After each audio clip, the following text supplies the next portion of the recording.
Calculus of vector valued functions. The derivative of a vector valued function Rt is r prime t equaling the limit of the change in t as it approaches 0 of r t plus change in t minus rt over change in t, provided that the limit exists. If r prime t exists, then r is differentiable at t. If r prime t exists for all t in an open interval ab, then r is differentiable over the interval ab. For the function to be differentiable over a closed interval ab, the following two limits must exist as well. All right, so this is the definition that we always run across when we talk about derivatives, is the limit definition. But we don't have to really worry about that here. If you look below with this Theorem 3.2, differentiation of vector valued functions. And notice this, if I have RT equaling FTI plus GTJ, then the derivative is just, I take the derivative of each of the functions individually. So it's a component-wise differentiation that we're dealing with here. So this is actually very nice for us to do these problems. This doesn't really change anything that we have done from Calc 1, honestly. It's just component-wise derivative. So let's take a look at this problem below here. It says given RT equaling e to the t, 3 ln of t, and then the sine of 3t. So what we're going to do is we're just going to take the derivatives individually. So what is a derivative of e to the t? And most of us know this, it's just e to the t.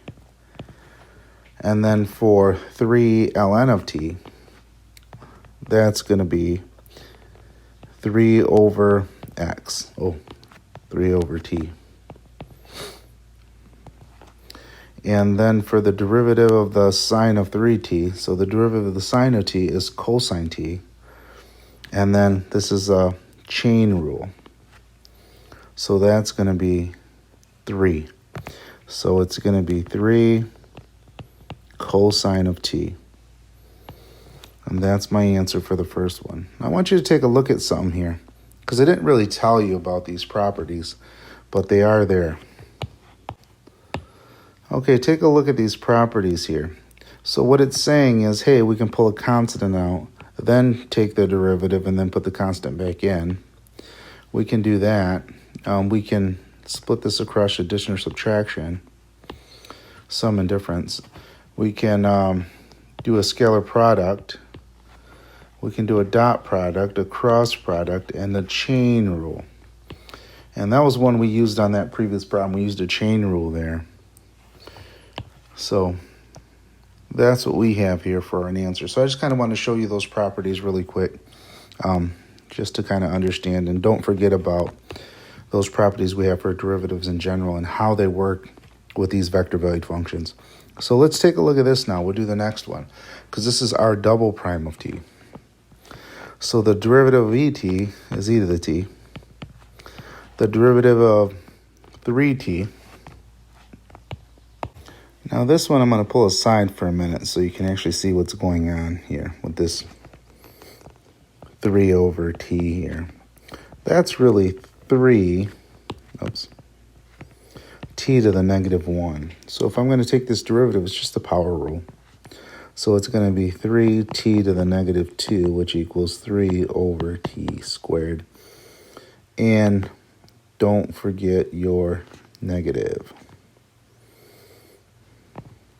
Now, if I'm going to do it this way, I should do derivative,